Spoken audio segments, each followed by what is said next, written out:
वह है बिहार खरीद अधिमानता नीति 2024, बिहार परचेज प्रेफरेंस पॉलिसी 2024 की स्वीकृति है।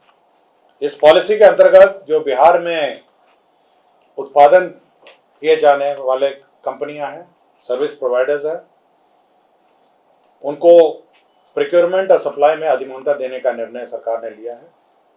इस नीति के अंतर्गत यदि जो बिहार की कंपनियां हैं, यदि L1 जो न्यूनतम दर में से 15% के मार्जिन में अगर बिड करती हैं, तो ये निर्णय हुआ है कि जो L1 रेट पे उन्हें 25% का ऑर्डर दिया जाए।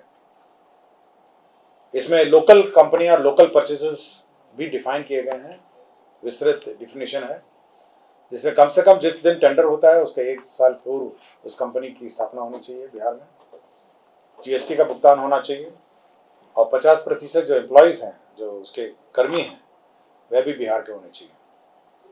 इस पॉलिसी से बिहार में जो कंपनियां कार्यरत हैं उनको सरकारी परचेज में प्रेफरेंस मिलेगा, और साथ ही साथ भविष्य में जो नई कंपनियां हैं जो बिहार में लगाना चाहती हैं, उनको यह आश्वासन भी मिलेगा कि कम से कम 25% जो कॉन्ट्रैक्ट है, यदि वो L1 के 15% के सीमा के अंदर रहते हैं तो उनको मिलेगा।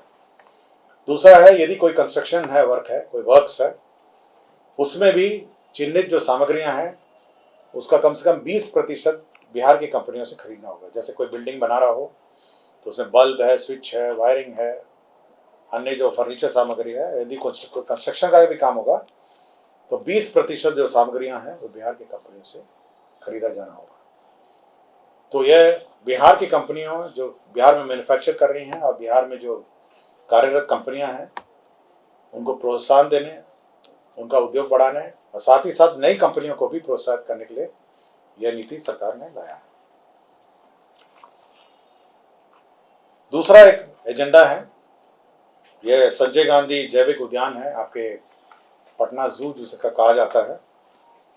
आपको जानकारी होगा वहां पे जो टॉय ट्रेन संचालित थी 1977 में प्रारंभ हुई, 1977 में, और 2015 तक तो चली, आप लोगों ने देखा होगा कि चलती रही 2015 तक। अब उसको पुनर्जीवित करने का निर्णय लिया है। ये करीब 3.7 किलोमीटर का रेल की जर्नी होगी जू के अंदर, और ये भारतीय रेल का दानापुर रेल मंडल जो पूर्वी मध्य रेल है वो इसका निर्माण कराएगा, और इस पर खर्च होगा 9,88,00,000 रुपए। रेल मंत्रालय को जो दानापुर रेल मंडल पूर्वी मध्य रेलवे है उसके माध्यम से कराया जाएगा। तो इसके बाद पश्चात बनने के पश्चात इसमें जो टॉय ट्रेन है वो चल सकेगी। इसमें 4 कोचेज होंगे और इसका नए ट्रैक और स्लीपर बिछाए जाएंगे, और बच्चों के लिए जो ट्रेन सुविधा थी जू में, पटना जू में शिशु रेल जो है वो पुनः चालू हो सकेगी। पर्यटन विभाग का एक प्रस्ताव था जिसमें बिहार राज्य अंतर्गत पर्यटकों की सुविधा हेतु मुख्यमंत्री home stay bed and breakfast प्रोत्साहन योजना 2024 की स्वीकृति दी गई। आपको जानकारी होगी, जब आप अन्य राज्यों में जाते होंगे तो लोग अपने घरों में भी गेस्ट हाउस बनाए हुए हैं।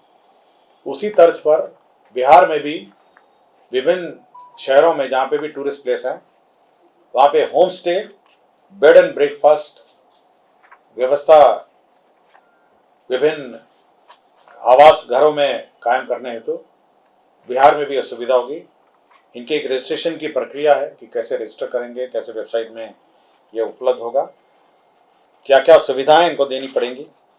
कम से कम इनके पास, प्रोमोटर के पास बेड्स होंगे, और साथ ही साथ सरकार जो मापदंड है जो निर्धारित की है उसको पूर्ण करने पर जो ऋण लेंगे उसका 2.5 लाख रुपए जो ऋण का इंटरेस्ट है वो सरकार रिम्बर्स करेगी। तो ये एक महत्वपूर्ण योजना है जिसमें आप जो भी हमारे घर हैं, जो आवासीय घर हैं टूरिस्ट प्लेसेस के पास, जिसमें जिनका 1 कमरे से या अधिकतम 6 कमरे होगा, जिसमें 2 बेड से लेके 12 बेड होंगे, मतलब कम से कम आपसे 1 कमरे से 6 कमरे होने चाहिए और 2 बेड से लेके 12 बेड होना चाहिए।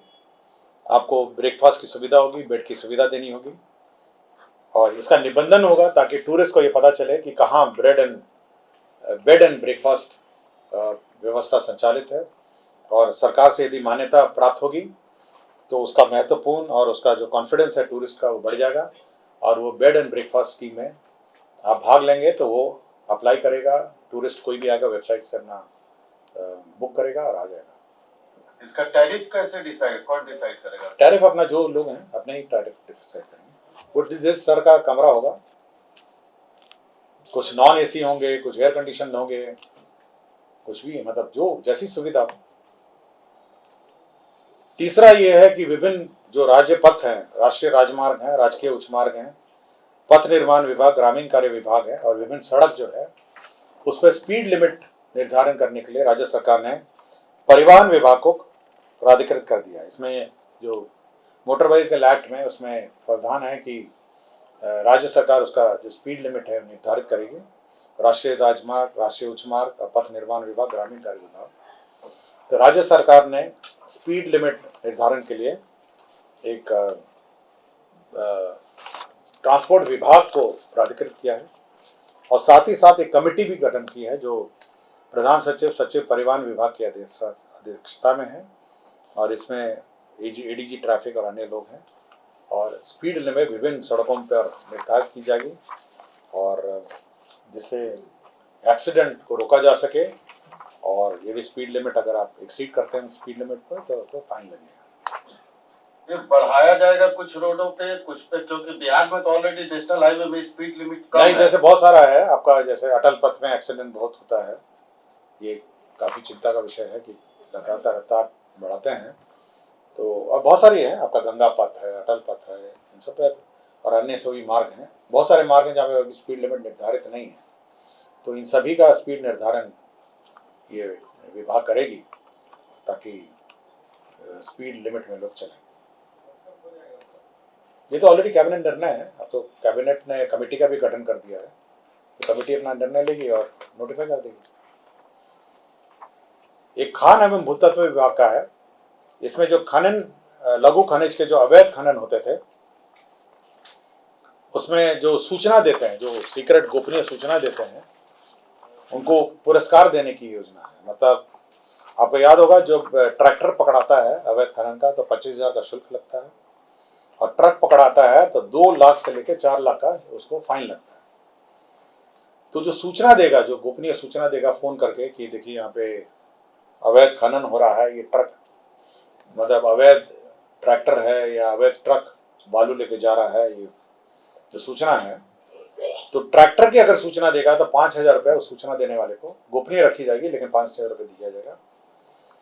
और जो बड़े वाहन है, जो ट्रक है, उसमें 10,000 रुपये उसको सूचना के लिए दी जाएगी। तो ये गोपनीय सूचना देने के लिए जो भी गोपनीय सूचना देगा उसको ये राशि दी जाएगी।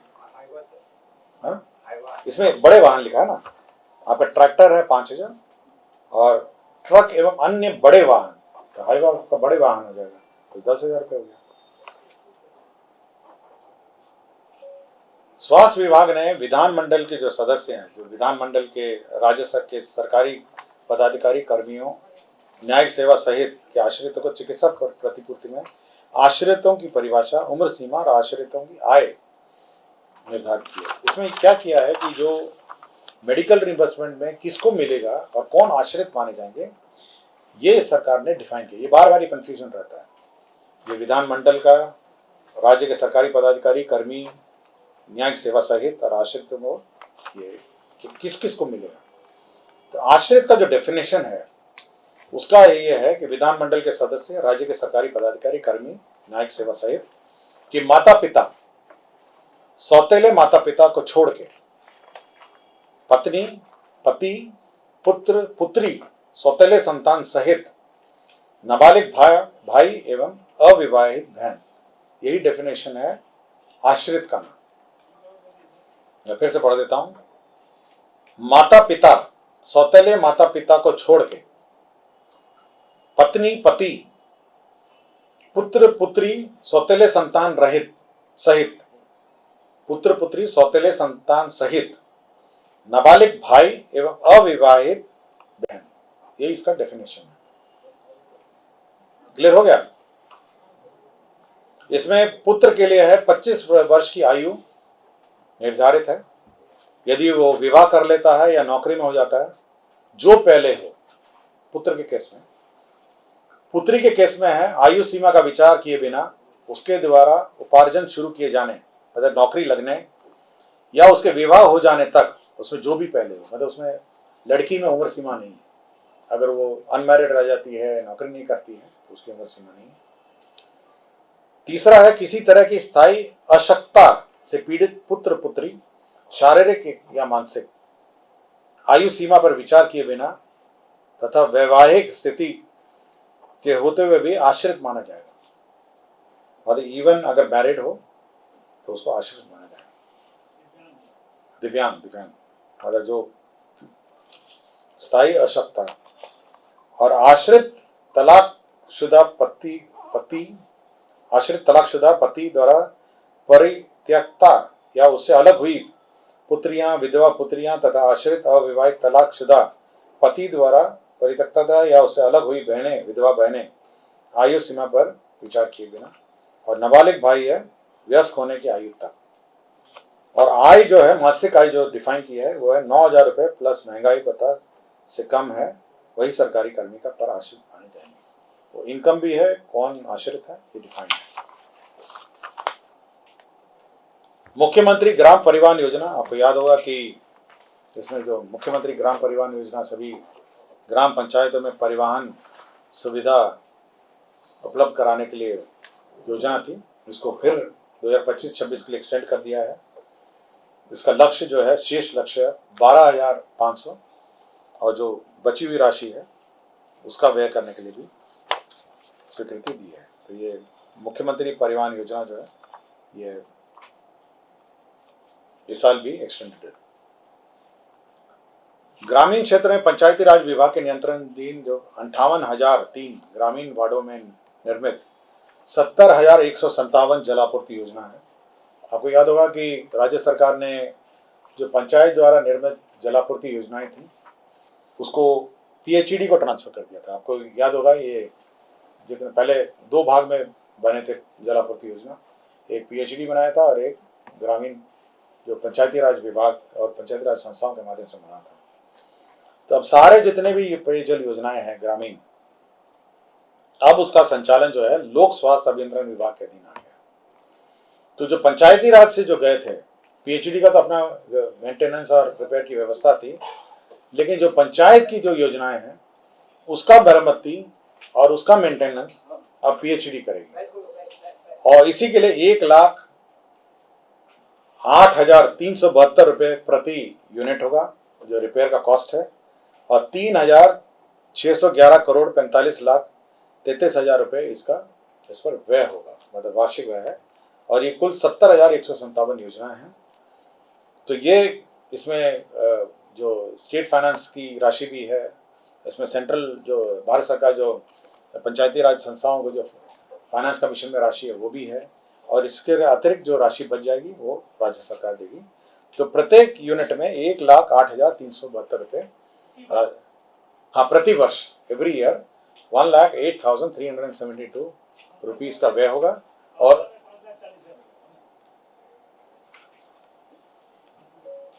नहीं, प्रत्येक यूनिट का, प्रत्येक पेयजल योजना का ये रिपेयर कॉस्ट है। हाँ, ये हर घर नल योजना है ना सर? हाँ हर घर योजना है। तो ये पूरा ट्रांसफर हो गया पीएचईडी को। What was the reason sir? क्या रीजन क्या था? कौन सा? नहीं, सरकार ने ये कहा कि एक रूपता रहे, कम से कम पूरे राज्य में एक ही रूपता रहे और एक ही डिपार्टमेंट कोऑर्डिनेट करे।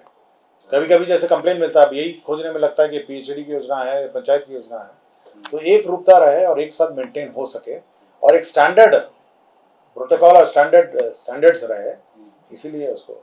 और पीएचडी तो यही काम के लिए है ना, राज्य सरकार ने ये जो पीएचडी डिपार्टमेंट है उसका काम भी है पेयजल आपूर्ति ये योजनाओं को कार्यान्वयन। क्योंकि सीएम इस पे बड़ा अपना ये मतलब ना खुशी जाहिर किए थे हर घर। जहाँ तक मेरी जानकारी है कैबिनेट के ब्रीफिंग में ये है कि एक रूपता लाने के लिए, क्योंकि पीएचडी को मिल गए हैं पंचायत की योजना, इसलिए उसको रिपेयर करने की जो प्रोटोकॉल है, फंडिंग सिस्टम है, उसको मैंने आपको बताया। यूनिफॉर्मिटी रहे। फाइनेंस कमीशन के ग्रांट भी इसमें इंक्लूडेड है, केंद्र फाइनेंस कमीशन के भी ग्रांटेड इसमें इंक्लूडेड है, फिर राज्य सरकार भी ग्रांट इंक्लूड है। इसमें बिजली कौन भुगतान करेगा यह भी अंकित है।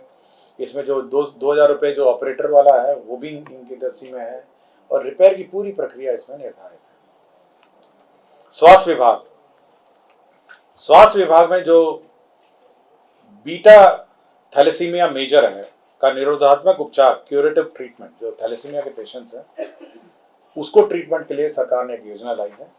इसमें सीएमसी वेल्लोर तमिलनाडु द्वारा संयुक्त रूप से बिहार के बच्चे 12 वर्ष तथा उससे कम उम्र की आयु में पाई जाने वाली बीटा थैलेसीमिया मेजर का निरोधात्मक उपचार बोन मैरो ट्रांसप्लांटेशन द्वारा किए जाने के लिए मुख्यमंत्री चिकित्सा सहायता योजना स्वीकृत की है। तो आपको याद होगा, थैलेसीमिया में जो बोन मैरो ट्रांसप्लांट होता है, यह किया जाने का जो योजना है, ये मुख्यमंत्री बाल थैलेसीमिया योजना के नाम से ये कार्यान्वित होगा। और ये पूरे देश में ये पहली सरकार, बिहार सरकार, राज्य सरकार की योजना है जहाँ थैलेसीमिया पेशेंट्स को भी फाइनेंशियल असिस्टेंस के माध्यम से इनका ट्रीटमेंट होगा। इसमें जो टोटल व्यय है, इसमें आपका एयरक्राफ्ट से व्यय जो है, ट्रांसपोर्टेशन व्यय है, एयरक्राफ्ट से जा सकेंगे, उनके पेरेंट्स भी जा सकेंगे, उनका वहाँ पे क्रिश्चियन मेडिकल कॉलेज वेल्लोर में उनका ठहरने का भी है, और कुल एक बच्चे पे 15 लाख रुपए का व्यय होगा, 15 लाख रुपीस का व्यय होगा इस थैलेसीमिया बीटा थैलेसीमिया मेजर में जो इलाज होगा। तो 15 लाख रुपीस व्यय होगा, और ये बहुत महत्वपूर्ण योजना है, और यह पूरे देश में ये अकेला राज्य होगा जो एक अलग से योजना लाया है। 15 लाख, हाँ पूरा 15 लाख, 15 लाख रुपीस के आसपास का ट्रीटमेंट है, जाने का, रहने का। वैसे सीएमसी वेल्लोर ने अपने एस्टीमेट में 15 लाख रुपए लिखा है, और इसमें आने जाने का खर्चा मेरे की जानकारी में नहीं लिखा है। इसमें उसमें ट्रांसप्लांटेशन का है, पेरेंटल न्यूट्रिशन का है, ट्रांसप्लांटेशन फीस का है, और अदर हॉस्पिटल कॉस्ट है, उसका ठहरने रहने का 15 लाख रुपए है। तो संभवतः जो कॉस्ट ऑफ ट्रांसपोर्टेशन है वो अलग से पेमेंट होगा, आने जाने का और आने जाने का।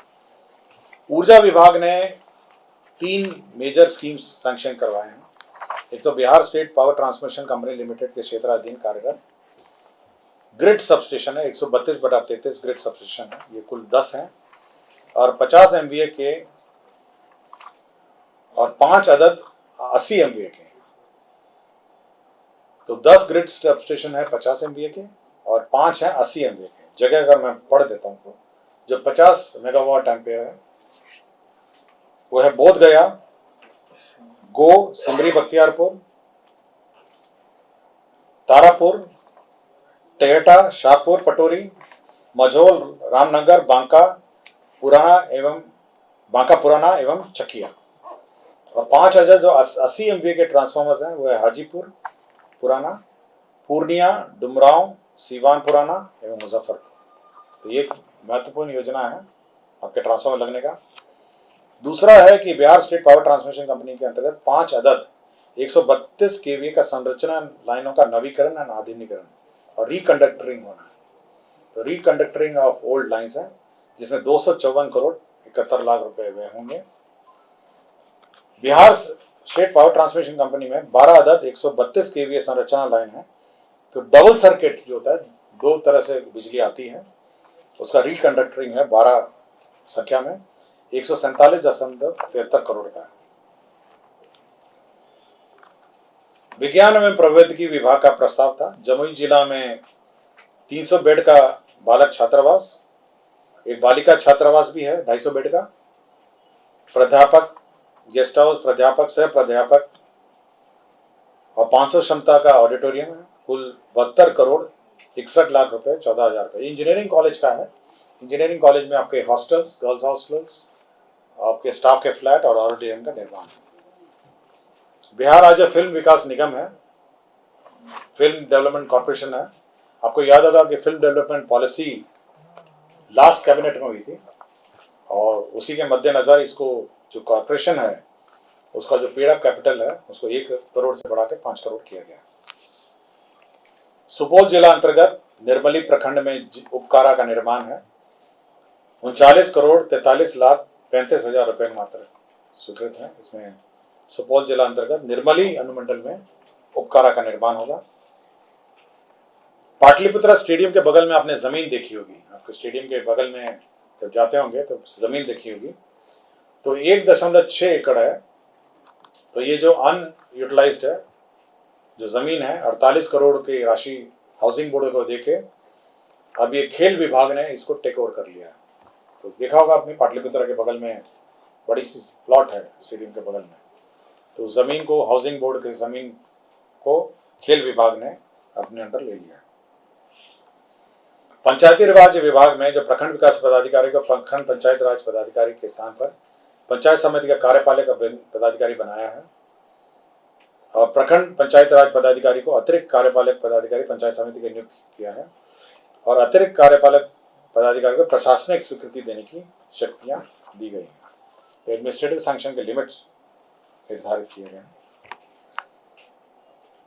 ये ऑल इंडिया जजेस association versus union of India, ये स्वास्थ्य विभाग का है।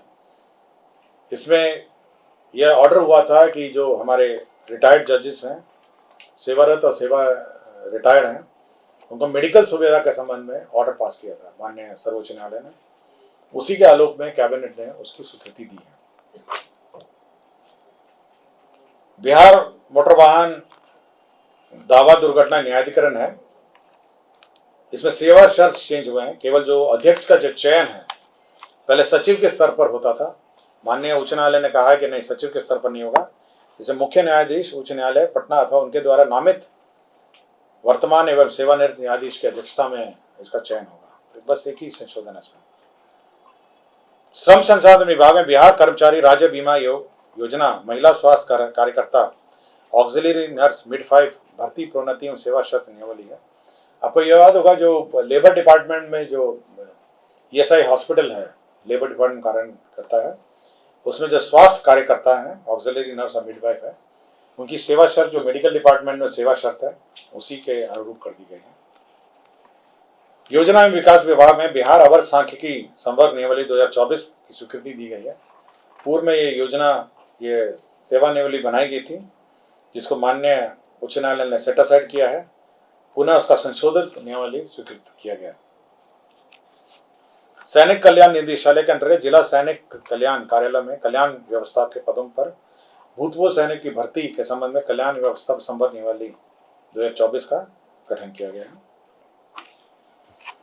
खनिज पदाधिकारी खान एवं भूतत्व विभाग में खनिज विकास पदाधिकारी सहायक निदेशक एवं उप निदेशक एवं अपर निदेशक के प्रोन्नति के पदों पर बिहार लोक सेवा आयोग के माध्यम से सीधी नियुक्ति करने का निर्णय संबंधी संकल्प को संशोधित करने एवं प्रतिनियुक्ति के आधार पर मुख्यालय स्तर पर अपर निदेशक का एक पद, उप निदेशक का एक नियुक्ति की स्वीकृति के संबंध में निर्णय लिया गया।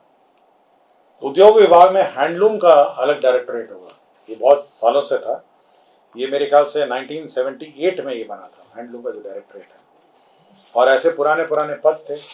तो अब उसको मॉडर्नाइज, जो हैंडलूम की जो मॉडर्न व्यवस्था है जिसमें मार्केटिंग है, स्टोरेज है, इन्वेंट्री है, ये सब को मैनेजमेंट के लिए वो पूरे निदेशालय के जितने भी पद हैं सरेंडर करके नए पद सृजित किए गए। परिवहन विभाग, ट्रांसपोर्ट विभाग में जो क्षेत्रीय कार्यालय है उसमें 102 पद लिपिक, निम्न वर्गीय लिपिक के लेवल 2 के पद सृजित किए गए हैं। परिवहन विभाग में बिहार मोटर वाहन दुर्घटना दावा न्यायाधिकरण नियमावली में पद क्रिएट किए गए हैं, जिसमें मोटर वाहन दुर्घटना दावा न्यायाधिकरण अध्यक्ष के 3 पद, अपर जिला परिवहन पदाधिकारी के 3 पद, उच्च वर्गीय लिपिक के 3 पद, निम्न वर्गीय लिपिक के 3 पद और नाशी लिपिक के 3 पद क्रिएट किए गए। गृह विभाग में टंकक सहायक अवर निरीक्षक के सृजित 78 पदों को सम परिवर्तित करते हुए उतने ही आशु सहायक अवर निरीक्षक के पद क्रिएट किए गए, न्यू पद क्रिएट किए गए हैं। PMCH में आपको जानकारी होगा, जो नया PMCH बन रहा है उसमें 5462 बेड का हॉस्पिटल बन रहा है। ये जो पुराना PMCH को तोड़ के नया बन रहा है 5462 बेड का बन रहा है।